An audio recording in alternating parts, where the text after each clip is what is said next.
الحمدللہ ربیع الاول شریف کی ایک بار پھر جلوہ گری ہے. نثار تیری چہل پہل پر ہزار عیدیں ربیع الاول، سوائے ابلیس کے جہاں میں سبھی تو خوشیاں منا رہے ہیں. سرکار کی آمد، مرحبا دلدار کی آمد، مرحبا نور کی آمد، مرحبا آقا کی آمد، مرحبا آقا اتار کی آمد. مرحبا. جب تلک یہ چاند تارے جیل ملاتے جائیں گے، تب تلک یہ جشن میلادت ہم مناتے جائیں گے. حشر تک جشن ولادت ہم مناتے جائیں گے. مرحبا کی دھوم یارو ہم مچاتے جائیں گے. آقا کی آمد، مرحبا مولا کی آمد، مرحبا اچھے کی آمد، مرحبا پیارے کی پیارے آمد، کی آمد، مرحبا سوہنے کی آمد، مرحبا موہنے کی آمد، موہنے کی آمد. مرحبا. تو الحمدللہ ماہ ربیع الاول شریف تو کیا آتا ہے، ہر طرف موسم بہار آ جاتی ہے. اور 12 ربیع الاول شریف کو وہ تشریف لائے کہ جن کے قدموں کی ہر طرف بہار ہے. الحمدللہ. اے عاشقان میلاد، انتہائی شان و شوکت کے ساتھ جشن ولادت منانا ہے، گھروں کو سجانا ہے، ہر طرف مدنی جھنڈے لہرانا ہے اور نعتوں کی خوب محفلیں سجانا ہے، اجتماع ذکر و میلاد سجانے ہیں اور ہر طرف مرحبا کی دھومیں مچا دینی ہے. دیکھیے حقوق عامہ کا بھی خیال رکھنا ہے. اس طرح کوئی محفل کوئی اجتماع نہیں کرنا جس سے لوگوں کے راستے تنگ ہو، لوگوں کو تکلیف ہو. نہ کسی کو بھی تکلیف نہیں دینی، نہ اتنا ساؤنڈ رکھنا ہے. بعض لوگ راتوں کو زور زور سے ناچتے ہیں، وہ ساؤنڈ پہ لگاتے ہیں اور اس طرح لوگوں کی نیندیں خراب ہونا، یہ نہیں. جشن ولادت لوگوں کو تکلیف دینے نہیں آتا، راحت کا سامان فراہم کرتا ہے. تو ہمیں لوگوں کے دلوں کو راحت پیش کرنی ہے اور راحت دلانی ہے اور اس طرح جشن ولادت منانا ہے کہ غیر مسلم بھی دیکھے تو اسلام کی محبت اس کے دل میں جا گزین ہو جائے.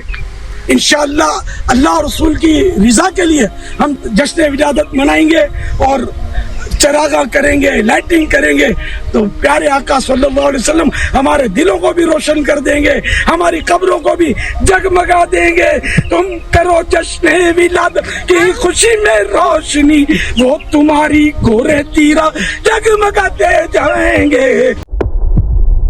Wake up to reality. معلوم ہے کہ ماہ ربیع الاول کا آغاز ہو چکا ہے، دوسری تاریخ ختم ہوئی اور آج ہم تیسری شب میں اس وقت یہاں بیٹھے.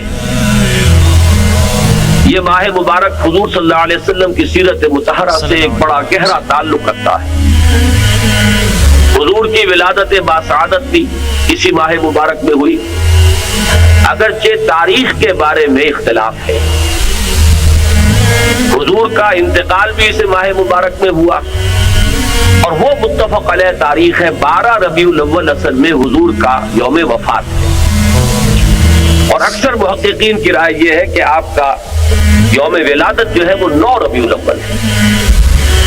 یہی وجہ ہے کہ مجھے یاد ہے کہ ہمارے بچپن میں اس دن کو جو لوگ کچھ تھوڑا بہت مناتے بھی تھے تو 12 وفات کے نام سے در حقیقت یہ نام یاد کیا جاتا تھا. حضور صلی اللہ علیہ وسلم کی وفات کا دن ہے، کچھ کھانا پکا کر کچھ غریبوں کو مساکین کو کھلانا، یہ در حقیقت چیز تھی کہ جو اب ہوتے ہوتے اس نے بہت ہی ایک دوسری صورت اختیار کر لی ہے. اب یہ ایک جشن بن گیا ہے اور ایک عید کا سا سما. بلکہ واقعہ یہ ہے کہ جو اصل 2 عیدیں ہیں وہ کہیں پیچھے چلی گئی ہیں اور یہ جو 2 عیدیں ہم نے ایجاد کی ہیں، ایک عید میلاد النبی اور ایک عید استقلال، اگر ہم جائزہ لیں تو شاید یہ 2 جو ہے یہ زیادہ فور گراؤنڈ میں آ چکی.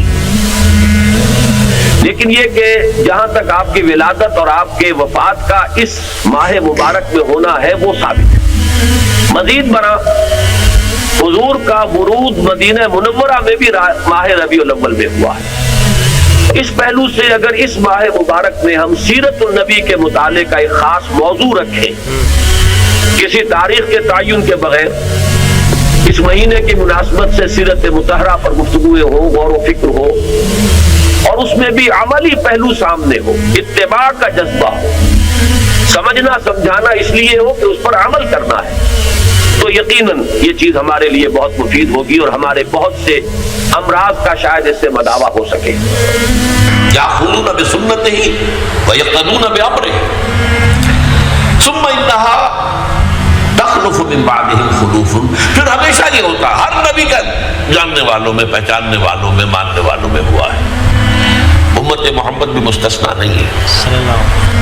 یقولون ما لا یفعلون و یفعلون ما لا یؤمرون، یہاں نوٹ کیجئے کہ وہ کہتے وہ تھے جو کرتے نہیں تھے، کرتے وہ تھے جس کا حکم نہیں۔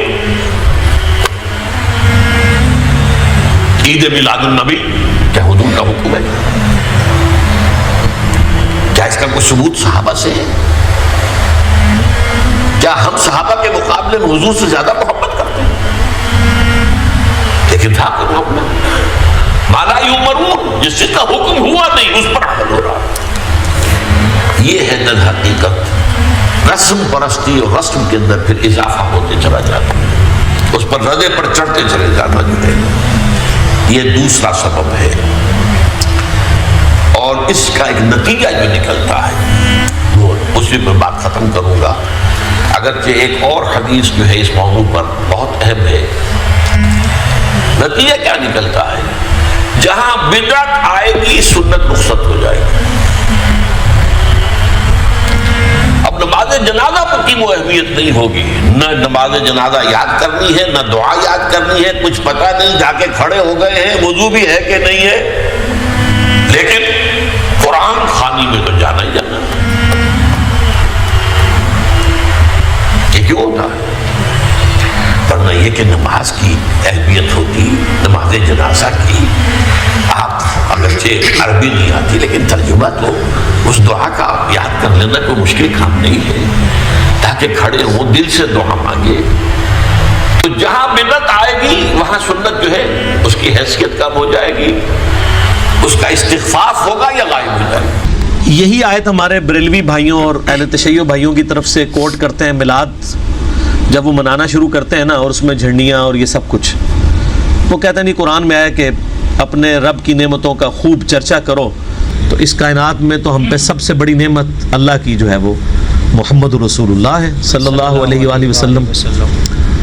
لقد من اللہ علی المؤمنین اذ بعث فیہم رسولا، بے شک اللہ کا احسان ہے کہ انہی میں سے ایک رسول ان میں مبعوث کیا گیا ہے۔ تو اللہ کا یہ اتنی بڑی نعمت ہے، اس میں کوئی شک نہیں ہے بے شک۔ تو میں نے اس پہ پھر کہا تھا کہ اس نعمت جو سب سے بڑی نعمت ہے، اس کو منانے کا طریقہ بھی اللہ کے نبی نے ضرور بتایا ہوگا۔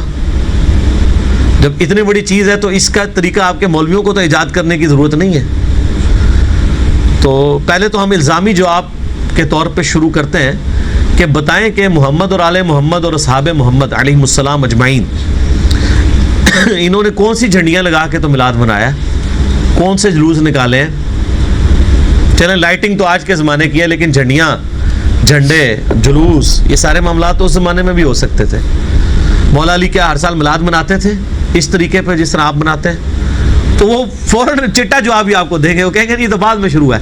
جو چیز دین میں بعد میں شروع ہو اس کو نہ کرنے والے پر کس طریقے سے ٹونٹ کی جا سکتی ہے؟ ویسے بڑے یہ یعنی چلاکی کریں گے، وہ کہیں گے نہیں جی اگر کوئی نہیں مناتا ہم کچھ نہیں کہتے، ہمیں نا آپ چھیڑیں۔ بھئی آپ تو ہمیں آئے دن شعر سناتے ہیں، نثار تیری چہل پہل کے ہزاروں عیدیں ہیں ربیع الاول سوائے ابلیس کے جہاں میں سبھی تو خوشیاں منا رہے ہیں۔ آپ ہمیں ابلیس کی کیٹیگری میں بھی کھڑا کرتے ہیں اور پھر کہتے ہیں نہیں میلاد کو منا لیں۔ یعنی ایک غریب تو بدتمیز، کم آپ نہ کر رہے ہو اور جو نہیں کر رہے ان کے اوپر ٹاٹ کر رہے ہیں۔ تو یہ خبیث آپ پتہ ہے کس کس کو کہہ رہے ہیں؟ یہ ابلیس آپ کس کس کو کہہ رہے ہیں؟ یہ تو صحابہ اور اہل بیت میں بھی بات چلی جائے گی۔ یہ خود مانتے ہیں کہ 8ویں صدی ہجری میں حضور علیہ السلام کی وفات کے 800 سال کے بعد یہ مروجہ جو یہ سلسلہ میلاد منانے کا شروع ہے۔ پہلے 800 سالوں میں تو یہ نہیں ہوتا تھا۔ مولا علی 5 سال خلیفہ رہے ہیں نا، تو بتائیں 5 میلاد کے جلوسوں کو تو انہوں نے لیڈ کیا ہوگا نا کوفے کے اندر۔ تو یہ آپ سوال کریں تو آگے ان کی شکلیں دیکھ لیں، ان کے مولویوں کی، ذاکرین کی، تو ان کی شکل دیکھ کے آپ کو جواب مل جائے گا جب یہ آپ سوال کریں گے کہ بتائیں وہ کوفے میں جو محفل میلاد تھی وہ مانے خصوصی کون تھا، نعت کنے پڑی سی تے منقبت کنے پڑی سی؟ منہ اڈ کے بہ جان گے، تو جب منہ اڈن دے پتہ لگ جائے گا انہوں خدا جس نے کی جستجو مل گیا اس کا تو سب کا تو